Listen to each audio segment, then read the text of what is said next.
నేడు ఐపీఎల్లో డబుల్ ధమాకా. లక్నోతో గుజరాత్, ఢీ మరియు పంజాబ్తో తలపడనున్న హైదరాబాద్.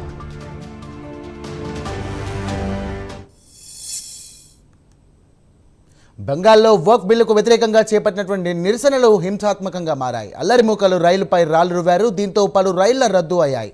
ఇక ఆందోళనకారుల దాడిలో 9 మంది పోలీసులకు గాయాలయ్యాయి.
బ్రేకింగ్ చూస్తున్నాం. బెంగాల్లో వక్ బిల్లుకు వ్యతిరేకంగా చేపట్టినటువంటి నిరసనలు హింసాత్మకంగా మారాయి.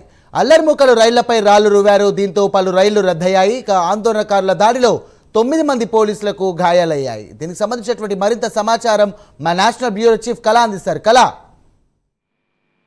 సాయిరాం, దాదాపు పశ్చిమ బెంగాల్లో ఏదైతే వక్ సంబంధించినటువంటి ఏదైతే బిల్ ఉందో దీనికి సంబంధించింది 3 రోజుల నుంచి కూడా ముర్షిదాబాద్ లో అల్లర్లు జరుగుతూ ఉన్నాయి. దీనికి వ్యతిరేకంగా కూడా అక్కడ ఉన్నటువంటి ప్రజలందరూ కూడా రోడ్ల మీదకి వచ్చి ధర్నాలు చేస్తున్నటువంటి గత 3 రోజుల నుంచి చూస్తున్నాం. కానీ నిన్న ఇక్కడ ఒక ప్రత్యేకంగా కొన్ని సంఘటనలు జరిగాయి. దాదాపు ముర్షిదాబాద్ కి సంబంధించినటువంటి రైల్వే స్టేషన్ కి దగ్గర కొంతమంది అల్లరి మూకలు అక్కడ రైల్వే స్టేషన్ లో ఆగి ఉన్నటువంటి రైలుపై రాళ్ల ముక్కలు, అంటే ఇక్కడ కొంతమంది దుండగులు, అంటే అక్కడ చెట్ల పొదల్లో దాగున్నటువంటి కొంతమంది వ్యక్తులు ఆగి ఉన్నటువంటి రైళ్లపై కొంతమంది ఇక్కడ రాళ్లు విసరడంతో లోపల ఉన్నటువంటి ప్రయాణికులకు తీవ్రమైనటువంటి గాయాలయ్యాయి అన్నటువంటి సమాచారం అందుతుంది. ముఖ్యంగా దాదాపు ఏదైతే రైల్వే స్టేషన్ ఉందో దాదాపు ఒక 3 రైళ్లు ఆగి ఉన్నాయి. ఆ 3 రైళ్లపై కూడా కొంతమంది దుండగులు రాళ్లు విసరడంతో లోపల ఉన్నటువంటి ప్రయాణికులకు కూడా ఇబ్బందికి గురయ్యారు. చాలా మందికి కూడా గాయాలయ్యాయి. ఏదైతే పోలీస్ స్టేషన్ పరిధిలో ఉన్నటువంటి పోలీసులు కూడా అలర్ట్ అయ్యి వారితో ఎవరైతే దుండగులను పట్టుకోవడానికి ప్రయత్నం చేశారో కానీ పోలీసులపై కూడా రాళ్లు రువ్వడంతో వాళ్ళకు కూడా తీవ్రంగా గాయాలయ్యాయి. ఈ సంఘటనలో దాదాపు 9 నుంచి 10 మంది పోలీసులకు కూడా గాయాలయ్యే కొంతమందిని ఆసుపత్రికి తరలించినటువంటి ఘటన ముర్షిదాబాద్ లో ఈ సంఘటన జరిగింది. అయితే గత కొన్ని రోజుల నుంచి జరుగుతున్నటువంటి సంఘటన అక్కడ ప్రభుత్వం కూడా ఎప్పటికప్పుడు కూడా హెచ్చరికలు జారీ చేస్తుంది. తర్వాత గవర్నర్ కూడా హెచ్చరికలు, ఇటువంటి సంఘటనలను ప్రోత్సహించకండి, ఖచ్చితంగా దీనికి ప్రభుత్వంతో చర్చలు జరుగుతున్నాయంటూ గవర్నర్ పివి ఆనంద్ బోస్ కూడా ఈ హింసకు వ్యతిరేకంగా పాల్పడే వారిని ఎప్పటికప్పుడు కూడా వారికి హెచ్చరిస్తూ ఉన్నాడు. కానీ నిన్న జరిగినటువంటి ఏదైతే సంఘటన మాత్రం ఒక్కసారిగా కూడా ఇది రైల్వే స్టేషన్ లో నిమిత్త రైల్వే స్టేషన్ లో ఈ సంఘటన జరగడంతో కొంత ఉద్రిక్తత పరిస్థితులు నెలకొని ఉన్నాయి. అయితే ఏదైతే సంఘటన ఉందో, ఏదైతే ముర్షిదాబాద్ ఉందో ఇది అంతర్జాతీయ సరిహద్దు రేఖకు దగ్గరగా ఉండడంతో కొంత చాలా సెన్సిటివ్ ఏరియా.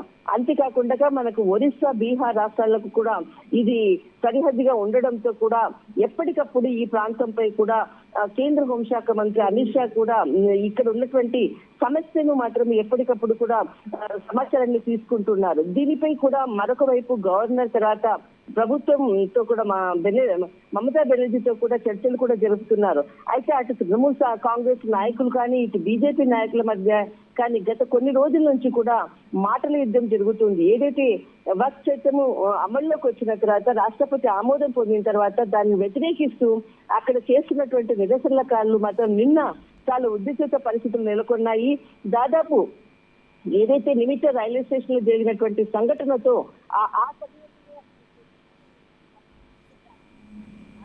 ఆదేశించడం జరిగింది. మరింత పరిస్థితి ఉద్రిక్తులు కాకుండానే వెంటనే అలర్ట్ కావడము, పోలీసులు రంగంలోకి దిగడంతో కొంత ఈ సమస్య సర్దుమణిగిందని చెప్పవచ్చు. కానీ ఈ ఘటనలో ఎవరైతే పాల్గొన్నారో, ఎవరైతే ఈ దుండగులు పాల్గొన్నారో, కొంతమంది అల్లరి మూకలు చేస్తున్నటువంటి ఉద్రిక్తత పరిస్థితులు గత 3 రోజుల నుంచి ఎప్పటికప్పుడు కూడా గవర్నర్ వాకప్ చేస్తున్నారు. వారికి సంబంధించినటువంటి పూర్తి సమాచారాన్ని, డాటాని కూడా తీసుకుని వారిపై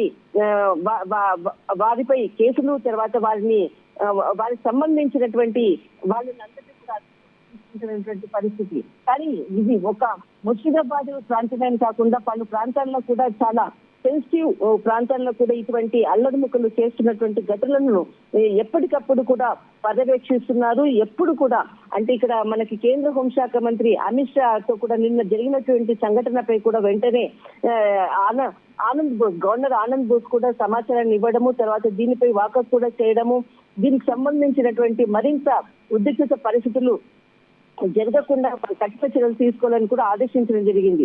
అంతేకాకుండా ఇక్కడ మమతా బెనర్జీ ఏదైతే 16వ తేదీన సుప్రీంకోర్టులో ఉండేటటువంటి వక్ఫ్ చట్టానికి సంబంధించినటువంటి కోర్టులో అధీనంలో ఉండడంతో దీనికి సంబంధించినటువంటి ఏదైతే ముస్లిం మైనారిటీలు దాదాపు పశ్చిమ బెంగాల్లో 33% మంది మైనారిటీలు ఉన్నారు. దీనికి సంబంధించినటువంటి ప్రత్యేకంగా ఇమాములతో ఈ నెల 16వ తేదీన మమతా బెనర్జీ ప్రత్యేకమైనటువంటి సమావేశం కూడా జరుపుతుంది. కాబట్టి మీరందరూ కూడా శాంతియుతంగా ఉండాలంటూ కూడా తృణమూల్ కాంగ్రెస్ కు సంబంధించినటువంటి నాయకులు కూడా కొంతమందితో ఇమాం సంబంధించినటువంటి మైనార్టీ నేతలతో కూడా సమావేశం అవుతున్నారు. కానీ ఇదంతా ఓవరాల్ గా చూస్తే ముర్షిదాబాద్ లో జరిగేటటువంటి ఘటనలను కాదు ఎప్పటికప్పుడు కూడా కేంద్ర ప్రభుత్వం కూడా సమాచారాన్ని తీసుకుంటుంది. కానీ అక్కడ జరిగేటటువంటి అల్లరి మూకలకు మాత్రము వారిని కట్టుదిట్టమే, వారిని ఎవరైతే కావాలని చేసేటటువంటి వారిని అదుపులోకి తీసుకుంటుంది. సాయిరామ్. థ్యాంక్ యూ కళ.